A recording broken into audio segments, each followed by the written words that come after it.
Hello guys, आज की class में हम एंग्लो मराठा वॉर के बारे में जानेंगे। चलिए स्टार्ट करते हैं। सबसे पहले हम जानते हैं कि मराठा की कंडीशंस क्या थी जिसकी वजह से मराठा वॉर्स हुई। बाजीराव वन जो है उन्होंने 70-20 से लेकर 40 तक अपना रूल किया और ये बहुत ही अच्छे पेशवा की तरह सामने आए थे। अब क्या था कि इन्होंने बहुत सारी कॉन्फिडरेसी बना रखी थी, बहुत सारे संघ बना रखे थे, क्योंकि मराठा एम्पायर बहुत एक्सपेंड हो चुका था। मराठा एम्पायर इतना एक्सपेंड हो चुका था कि उसको मैनेज करने के लिए जो बाजीराव वन है उन्होंने मराठा चीफ्स बना दिए थे।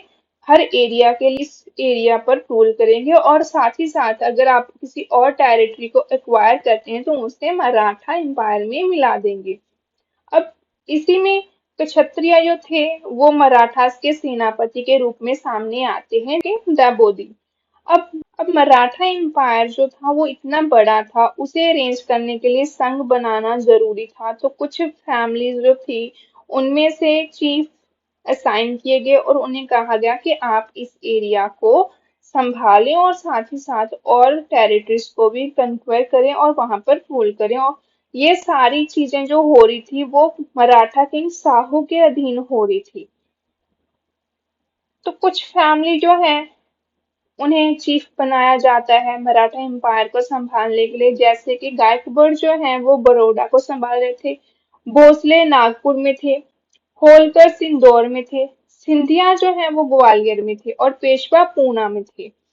बाजीराव वन और माधवराव वन जो है उन्होंने इतने अच्छे तरीके से काम किया। पर क्या होता है कि थर्ड बैटल ऑफ पानीपत 1761 में अहमद शाह अब्दाली मराठास को हरा देता है, जिसकी वजह से पूरी स्थिति जो है वो बदल जाती है। पानीपत में डिफीट होने के बाद जो माधवराव है, यंग पेशवा माधवराव वन है, उनकी डेथ हो जाती है 1772 में। जिसके बाद मराठा एम्पायर जो है वो वीक होना स्टार्ट हो जाता है।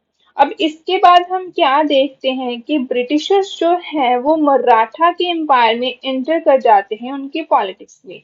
अब मराठास में जो है वो वॉर ऑफ सक्सेशन चल रहा होता है, जिसका फायदा ब्रिटिशर्स उठाते हैं। ब्रिटिशर्स चाहते हैं कि जैसे फ्लाई में बंगाल में अपना जो है रूल इस्टेब्लिश किया है, अपनी गवर्नमेंट वहां पर इस्टेब्लिश किया, उसी तरह वो बिहार और उड़ीसा में भी करें।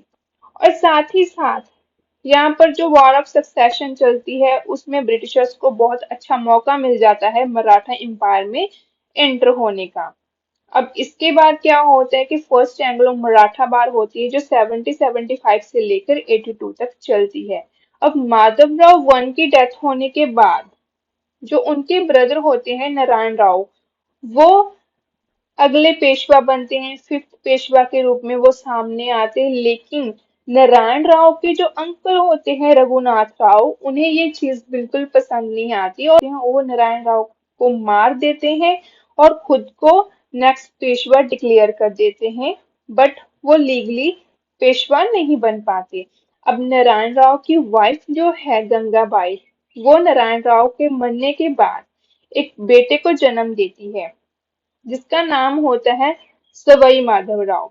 अब लीगली तो यही पेशवा थे, लेकिन अब रघुनाथ राव खुद को पेशवा डिक्लेयर कर देते हैं। जब ये बात 12 मराठा चीफ्स को पता चलती है, जिन्हें भाराबाई भी कहा जाता है, वो पूरा रूल्स देखते थे मराठा का सक्सेस, बार ऑफ सक्सेशन वो देखते थे और जो भी लड़ाइयां होती थी वो उसका ध्यान रखते थे। और उनके जो चीफ थे वो थे नाना नाना पद्माविश।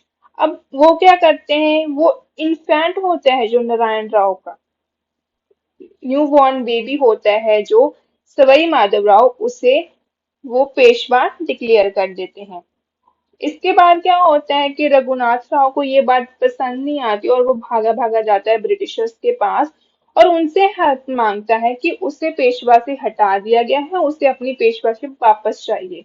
तो ब्रिटिश को तो मौका चाहिए था मराठास के बीच जाने का, तो वो कहते हैं कि हाँ ठीक है, हम तुम्हारी मदद करेंगे लेकिन बदले में तुम हमें क्या दोगे। तो वहां पर ट्रीटी ऑफ सूरत 1775 में साइन होती है, जिसमें रघुनाथ राव जो है वो सरसेट और बेसीन जो है वो ब्रिटिशर्स को दे देता है। और साथ ही साथ सूरत और बरोच डिस्ट्रिक्ट जो है उससे जितना भी रेवेन्यू आता है वो ब्रिटिशर्स को दे देता है। अब बदले में ब्रिटिशर्स क्या करते हैं, रघुनाथ राव को 2500 सोल्जर दे देते हैं, क्योंकि रघुनाथ राव के पास अपनी कोई आर्मी नहीं होती। इसकी वजह से वो क्या कहते हैं कि तुम्हें हम अपने सोल्जर देते हैं जो तुम्हें प्रोटेक्ट करेंगे और तुम्हें पेशवा बनने में मदद करेंगे। अब ये बात जो ब्रिटिश कलकत्ता काउंसिल होती है उसे पसंद नहीं आती। वो कहते हैं क्यों तुम मराठास के साथ युद्ध कर रहे हो, पहले इतने युद्ध हो रहे हैं, हमें अभी मराठास के साथ कोई युद्ध नहीं करना। तो वो ट्रीटी ऑफ सूरत की निंदा करते हैं और वहां पर अपना कर्नल भेजते हैं जिसका नाम था कर्नल अपटन, जिसे पुणे भेजते हैं और कहते हैं कि तुम वहां पर जाकर ट्रीटी ऑफ सूरत को रिजेक्ट करो और न्यू ट्रीटी साइन करवाओ। न्यू ट्रीटी जो थी वो ट्रीटी ऑफ पुरंधार थी, जो 1776 में साइन होती है। इसमें वो रघुनाथ राव को प्रॉमिस करते हैं कि वो उसे पेंशन देंगे और साथ उसे वो शरण भी देंगे। 1777 में क्या होता है कि जो नाना फडणवीस होते हैं वो कलकत्ता काउंसिल के साथ जो ट्रीटी होती है उसे वायलेट कर देते हैं और वो फ्रेंच को वेस्ट कोस्ट में एक पोर्ट ग्रांट कर देते हैं, जो बात ब्रिटिशर्स को पसंद नहीं आती। और वो अपनी फोर्स जो है वो लेकर पुणे की तरफ चल देते हैं। अब जब वो ब्रिटिशर्स अपनी फोर्स को पुणे की तरफ लेकर आ रहे थे तब होता है फर्स्ट एंग्लो मराठा वॉर। अब ब्रिटिशर्स और मराठास की जो आर्मी होती है वो पुणे पहुंचती है, वहां पर मिलती है।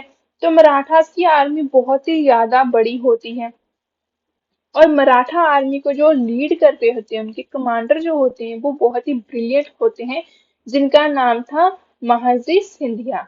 अब जो सिंधिया है वो ब्रिटिशर्स को टालीगांव के पास घाट्स के पास जो है वो घेर लेते हैं चारों तरफ से और उन पर अटैक कर देते हैं। और उनका जो सप्लाई बेस होता है खोपली, वहां पर भी वो अटैक कर देते हैं।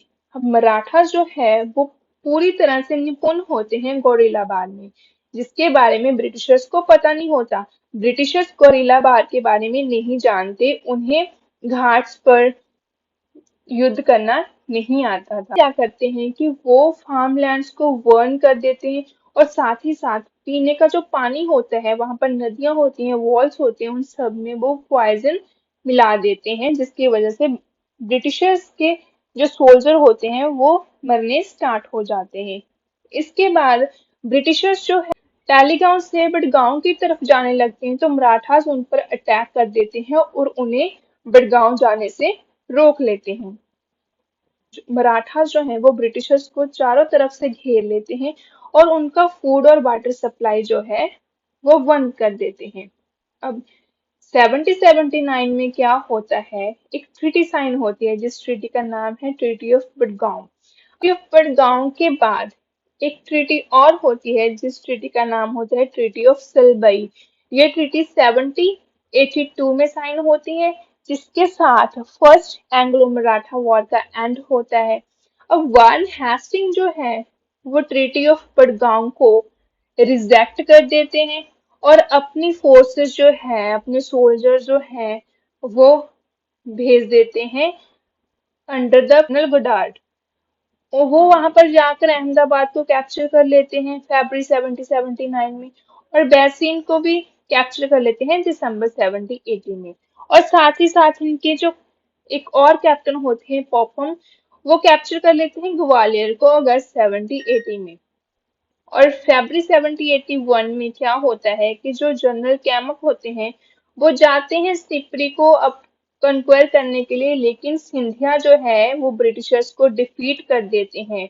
जब सिंधिया ब्रिटिशर्स को डिफीट करते हैं, उनकी आर्मी को पूरी तरह से तहस नहस कर देते हैं, तब वहां पर एक ट्रीटी होती है जिस ट्रीटी का नाम होता है ट्रीटी ऑफ सलवई।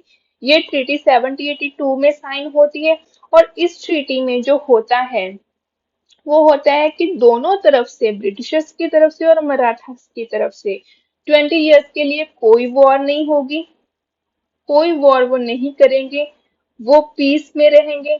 तो ट्रीटी ऑफ सिलबई में बहुत सारी कंडीशंस थी जो रखी गई थी, जैसे सरसेट जो है उस पर ब्रिटिशर्स का ही पोजेशन होगा, ब्रिटिशर का ही कब्जा होगा, और साथ में ट्रीटी ऑफ पुरधन 1776 और बैसिन जो भी ब्रिटिशर्स ने अपने अधीन किया था वो सभी वो मराठास को वापस करेंगे। और गुजरात में जो फतेह सिंह गायकवाड़ है उन्हें उनकी टेरिटरी वापस करेंगे, जहां पर वो पहले की तरह अपना रूल कर सकेंगे।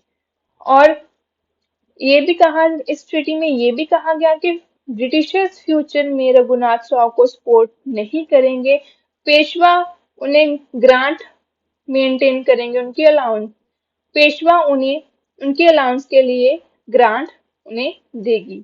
और साथ ही साथ हैदर अली को वो टेरिटरीज रिटर्न करेंगे जो ब्रिटिशर्स और नवाब ऑफ आलकोट ने उनसे एक्वायर की थी। अब ब्रिटिशर्स पहले की तरह अपने ट्रेड भी इंजॉय कर सकते हैं, इस ट्रीटी में ये भी लिखा था।